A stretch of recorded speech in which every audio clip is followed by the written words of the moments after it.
Hi అండి, welcome to నీరు vlogs.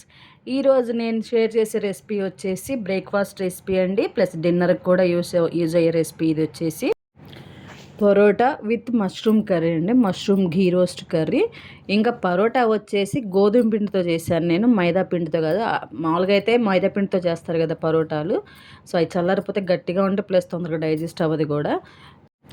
గోధుమ పిండితో చేస్తే చక్కగా డైజెస్ట్ ప్రాబ్లం ఉండదు, పిల్లలైనా చక్కగా తినొచ్చు, టేస్టీగానే ఉంటాయి. మైదా పిండితో ఎలా ఉంటాయి అట్లానే ఉంటాయి అన్నమాట, మెత్తగా చక్కగా బాగుంటాయి. ఈ మష్రూమ్ కర్రీకి కూడా ముందే అన్నీ మనం రెడీ చేసి పెట్టుకున్నామంటే 10 మినిట్స్లో కర్రీ కూడా రెడీ అయిపోతుంది. చక్కగా మంచి టేస్టీ బ్రేక్ఫాస్ట్ అయితే రెడీ అయిపోతుంది. ఇది ప్రొసీజర్ ఏంటనేది నేను చెప్పేస్తాను. ముందుగా ఎవరైనా కొత్తగా నా వీడియోస్ చూస్తుంటే, నా ఛానల్ని చూస్తూ ఉంటే ప్లీజ్ అండి లైక్ చేసి సబ్స్క్రైబ్ చేసుకోండి, వీడియో షేర్ చేయండి. మీ సపోర్ట్ నా ఛానల్కి చాలా అవసరము.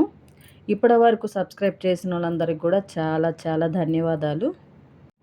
ముందుగా ఒక గిన్నెలో గోధుమ పిండి తీసుకోవాలి.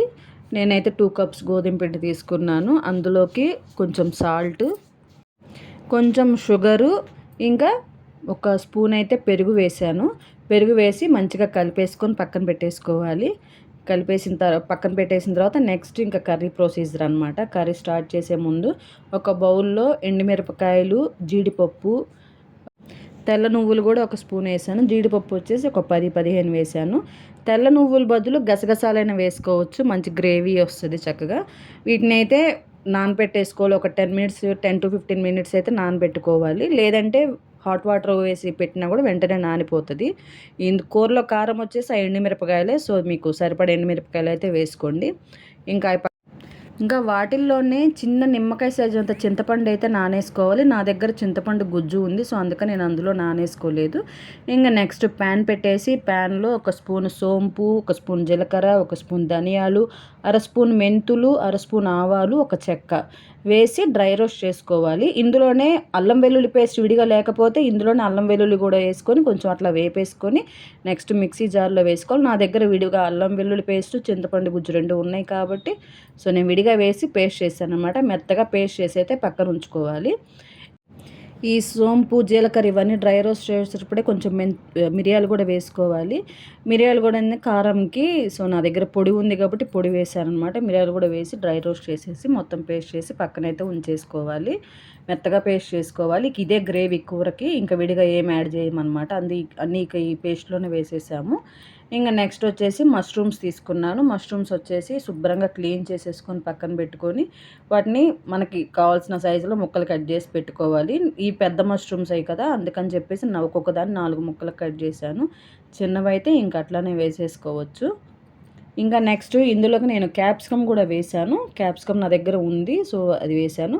క్యాప్సికమ్ అనేది పూర్తిగా ఆప్షనల్ అండి, అది మీకు ఇష్టమైతే వేసుకోవచ్చు, లేకపోతే లేదు. నేనైతే వేశాను. ఇంక ఇవన్నీ కట్ చేసి గిన్నెలో వేసుకొని ఈ పేస్ట్ చేసి ఉంచాం కదా, ఆ పేస్ట్ని ఇందులో వేసుకోవాలి.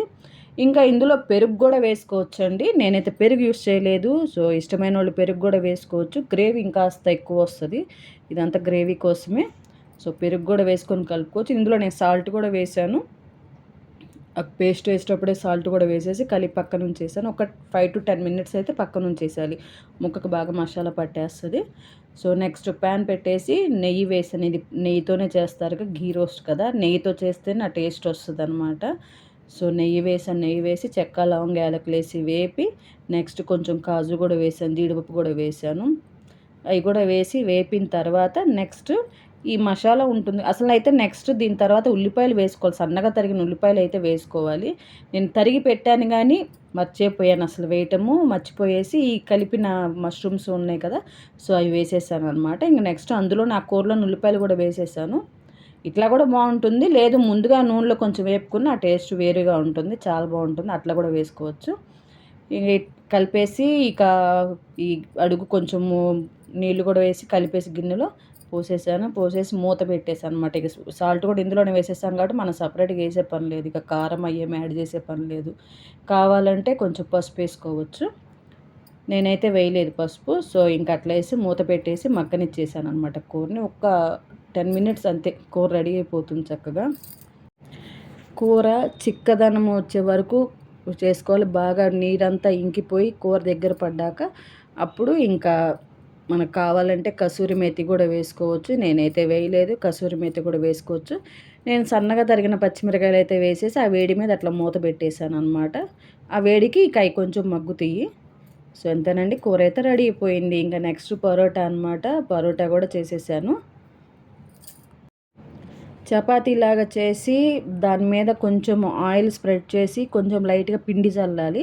పిండి చల్లి చాకుతో, నా దగ్గర అయితే పిజ్జా కటర్ ఉంది, నేను పిజ్జా కటర్తో పెట్టేశాను, కట్స్ పెట్టేశాను. చాకుతో అయినా కట్ చేసుకోవచ్చు.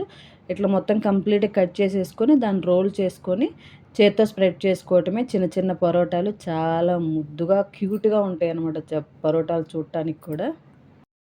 పరోటాలు గట్టిగా ఉండవు, సాఫ్ట్గా ఉంటాయి, చక్కగా బాగుంటాయి. గోధుమ పిండి కాబట్టి ఇంకా డైజెస్టివ్ ప్రాబ్లమే ఉండదు. మైదా పిండి మనం తినకూడదు, పిల్లలకు కూడా ఎక్కువ పెట్టకూడదు కదా.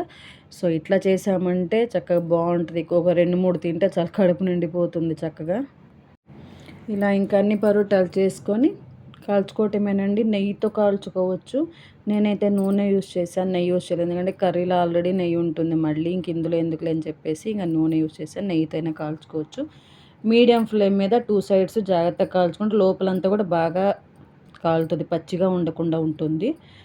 సో ఇదిగోండి, పరోటాలు అయితే రెడీ అయిపోయింది. మష్రూమ్ కర్రీ కూడా రెడీ అయిపోయింది. మంచి టేస్టీ కాంబినేషన్ అనమాట.